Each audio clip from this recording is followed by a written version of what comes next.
Kisah ini berawal ketika aku masih berada di salah satu terminal di kota Bandung. Malam itu sudah menuju tengah malam, tetapi aku belum dapat memenuhi kuota setoran. Setengahnya pun belum. Makanya aku paksakan untuk bekerja sampai larut malam seperti ini. Bahkan aku parkirkan mobilku agak ke depan waktu itu, berharap penumpang yang turun dari bis yang datang dari luar kota langsung menuju di mana mobilku terparkir.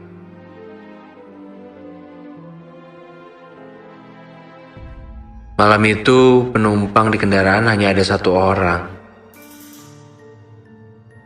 yang duduk ikut bersabar menunggu keberangkatan.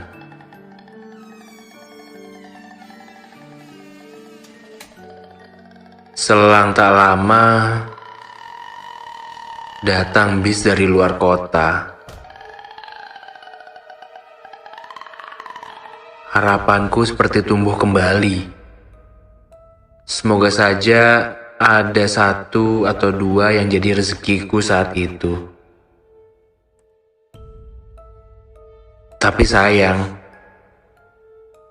penumpang hanya melewati kendaraanku saja. Ada yang ke tempat penjemputan mobil pribadi, ada pula yang langsung naik ke angkutan selanjutnya.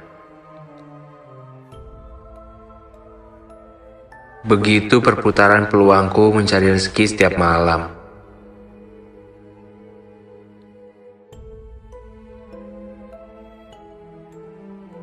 Jam sudah menunjukkan tepat jam 12 malam.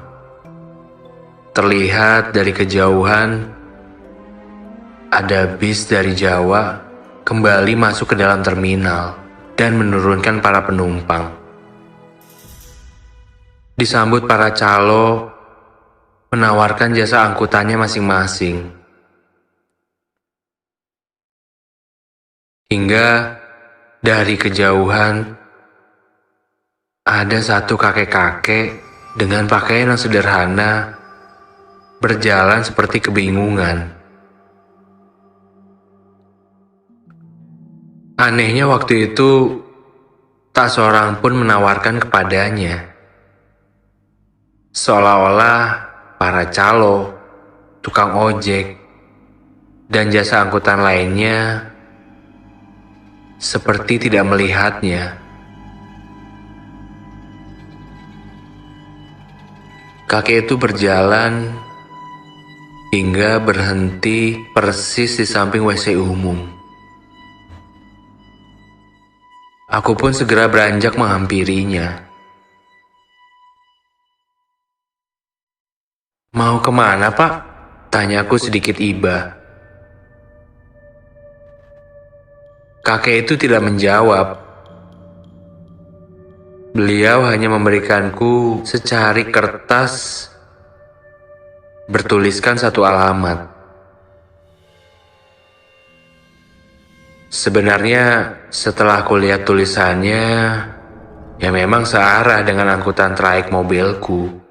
Hanya yang aku tahu, jika alamat itu lebih jauh lagi dari pemberhentian terakhir.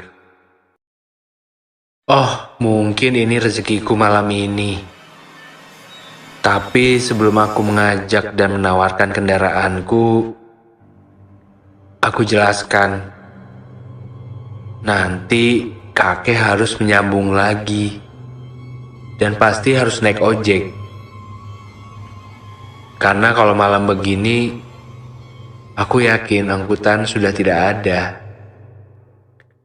Setelah agak lama aku jelaskan, beliau mengerti dan segera naik ke mobilku.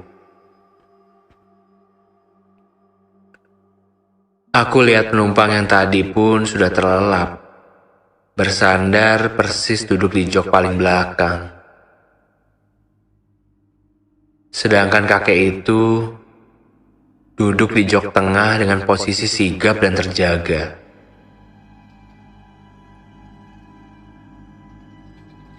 Malam itu, aku lebih memilih berangkat selain tidak enak kepada para penumpang yang menunggu. Aku berharap peruntungan aku dapatkan nanti di perjalanan. Sedikit bingung, setengah memaksakan, akhirnya aku nyalakan mesin. Namun, kakek tadi berkata, "Jalan saja, nanti ada teman-teman saya menunggu." Sambil menepuk pelan pundakku.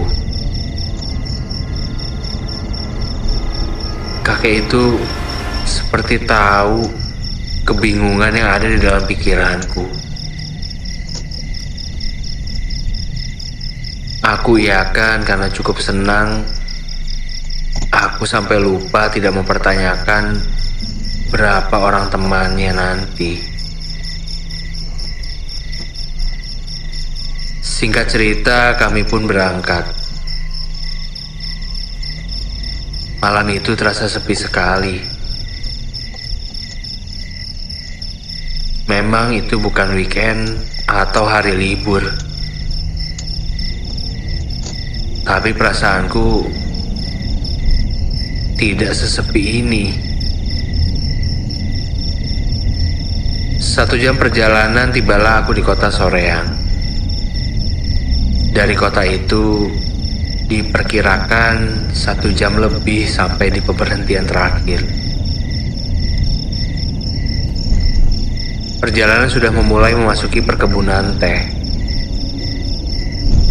dan melewati pemukiman sekali, hingga konsentrasiku terpecahkan. Terdengar penumpang yang duduk paling belakang meminta turun di jalan Sungapan. Aku sedikit heran, karena setauku dari awal kalau tujuan dia adalah ke Ciwidey. Sempat aku balik bertanya, jika Ciwidey juga masih jauh. Namun, ia tetap meminta turun di daerah itu. Ya, kebetulan ada warung nasi yang masih buka. Walaupun aktivitasnya sudah sepi. Dia pun segera turun. Setelah turun, anehnya penumpang itu memutar dan menghampiriku. Dengan berbisik, ia berkata, "Istirahat aja dulu. Besok dilanjut perjalanannya." Aku terheran saat diajak. Karena tidak mungkin aku beristirahat, sedangkan masih ada penumpang yang harus aku antar. Saat itu aku tolak dengan sopan dan berterima kasih.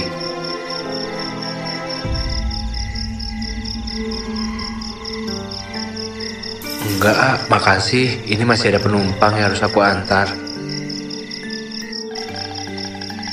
"Ya udah kalau gitu, hati-hati di perjalanan ya." Aku pun mengiyakan dan segera melanjutkan ke perjalanan. Agak sedikit heran karena dari kata-kata bapak itu seperti memperingatkan dan ada sesuatu yang ia sembunyikan. Tinggal satu penumpangku malam itu, yaitu kakek yang duduk di jok tengah, tepat di belakangku. Kurang lebih setengah jam kemudian, kakek itu berkata, jika beberapa meter di depan, katanya teman-temannya sudah menunggu. Ternyata benar saja. Saat aku lihat dan aku hitung, ada 5 orang. 4 bapak-bapak dan 1 ibu-ibu. Aku senang tidak kepalang. Akhirnya aku turun dan segera membukakan pintu untuk mereka. Malam itu penumpangku jadi 6 orang. Wah, lumayan nih. Malam-malam begini nganter 6 orang.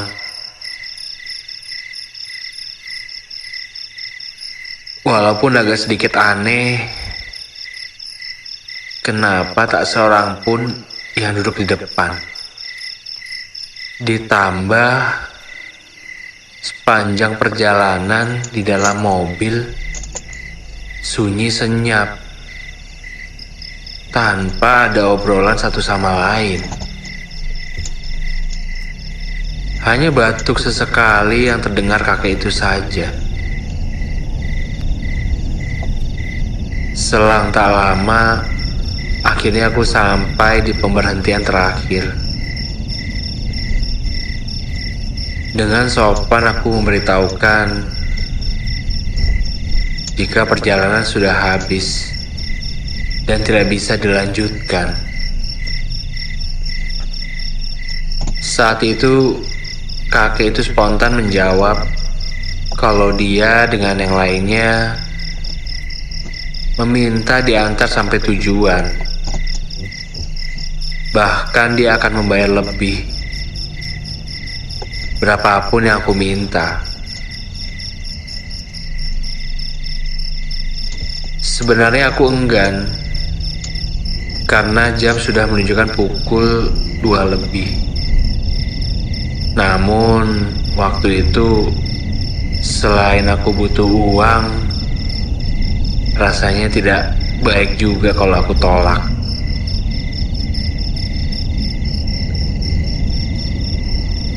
Malam itu, aku lanjutkan perjalanan. Tanpa meminta nominal berapa bayarannya, ya aku merasa tidak enak aja. Jika harus nego-nego bersama orang tua. Di tengah perjalanan, suasana semakin sepi. Hanya dihiasi perkebunan teh saja. Dengan gelap yang amat sangat. Kalau seandainya lampu mobilku mati, hanya benar-benar gelap yang mendominasi. Pikirku saat itu. Tibalah di pertigaan di suatu perkampungan. Karena waktu itu malam, ditambah jarang sekali aku ke daerah itu, aku pun bertanya. Pak, maaf, ke arah mana ya Pak? Sambil ku tengok dari spion tengah. Kakek itu terlihat menunjuk ke arah kiri, tanpa mengucapkan satu kata pun. Mungkin 1 kilometer masuk ke dalam, perasaanku mulai was-was. Suasana sepanjang perjalanan hanya ada seperti bukit-bukit, ilalang, dan pohon-pohon yang cukup besar. Jam di tangan sudah menunjukkan hampir jam 3 pagi. Dan jalan yang kulewati ini makin kecil, seolah-olah memasuki perkebunan entah di mana, aku pun tak tahu waktu itu. Masih jauh ya Pak? Tanyaku. Di depan belok kanan, agak masuk ke dalam. Jawab beliau sambil menunjukkan arah dan terlihat dari spion tengah. Sedangkan penumpang lain hanya terdiam memandang ke depan. seperti menikmati perjalanan.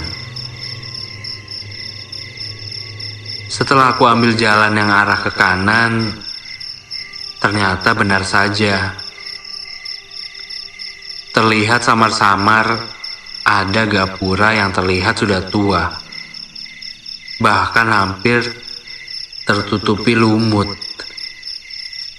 Waktu itu dikarenakan posisi sambil berjalan, jadi aku tidak sempat membaca tulisan di atasnya.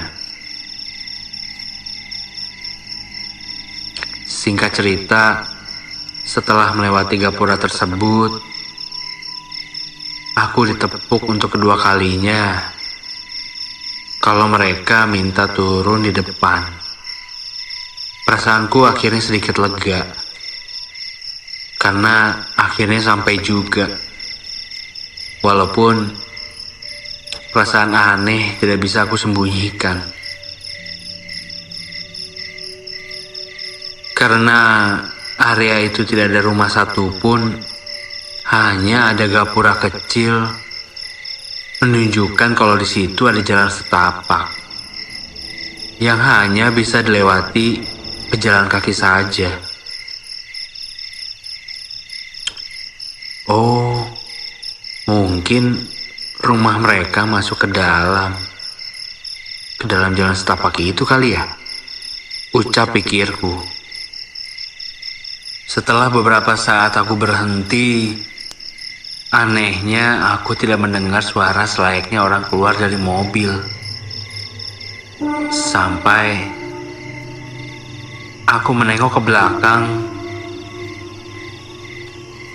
aku sangat dikagetkan. Di belakang hanya ada si kakek saja, dengan senyum tersirat di bibirnya. Dia berkata, "Ayo kita pulang. Mereka sudah turun." Di situ aku benar-benar panik. Apa yang sebenarnya sedang terjadi? Aku pun tidak tahu. Dengan berat aku paksakan bertanya, "Kalau Bapak turun di mana?" Dia hanya menjawab, "Ayo pulang saja. Ke arah pulang.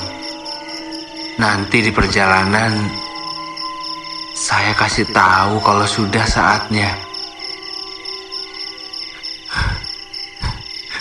Dengan keringat dingin, takut dan bingung, aku parkirkan mobil dan melanjutkan perjalanan ke arah pulang.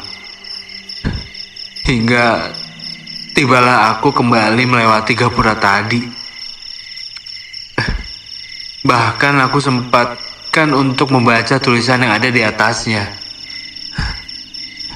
Perasaanku semakin tak karuan setelah aku baca tulisan itu yang bertuliskan,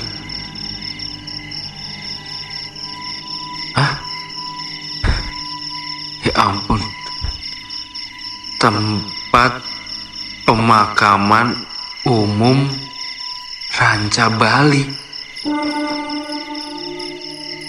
Di tengah ketakutan, aku tetap menjaga konsentrasi dan fokus menyetir. Sambil dalam hati, aku bertanya, dari kejadian-kejadian yang barusan aku lewati, kakek ini sebenarnya siapa? Bahkan sempat terlintas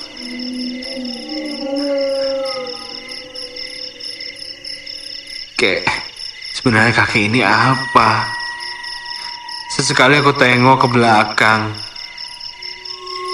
Kakek tidak banyak bicara, namun seperti sedang berzikir.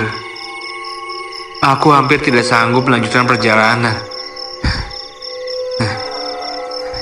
Keringat dingin terus bercucuran sampai dengan suara parau kakek itu berkata, "Tenang saja, Kakek manusia kok. Kakek tahu apa yang sedang dipikirkan sampean. Tenang aja. Hingga di sepanjang perjalanan pun kami berbincang yang ternyata kalau kakek itu adalah seorang paranormal, sedang membuang para arwah yang penasaran, yang meninggalnya tidak jelas, dan para arwah yang suka mengganggu, bahkan tak jarang membuat orang celaka. Singkat cerita, jam menunjukkan pukul 4 lebih, dan kami sampai di tempat pemberhentian terakhir yang seharusnya. Setibanya di sana, azan subuh pun sudah terdengar. Kakek itu turun sambil memberikanku uang. Nih, terima kasih yo. Pulang dan istirahatlah. Tanpa sempat aku ucapkan terima kasih, kakek itu berjalan, melangkah menuju semua masjid untuk sholat berjamaah. Pagi itu, aku pun segera parkirkan mobil bermaksud untuk ikut sholat berjamaah sebelum pulang. Setelah parkir, aku ambil wudhu. Namun di dalam masjid, aku dikagetkan dari semua jemaah yang sedang sholat. Sosok kakek itu tidak terlihat. Padahal sebelum aku parkirkan mobil, aku yakin sekali jika kakek itu masuk ke dalam masjid.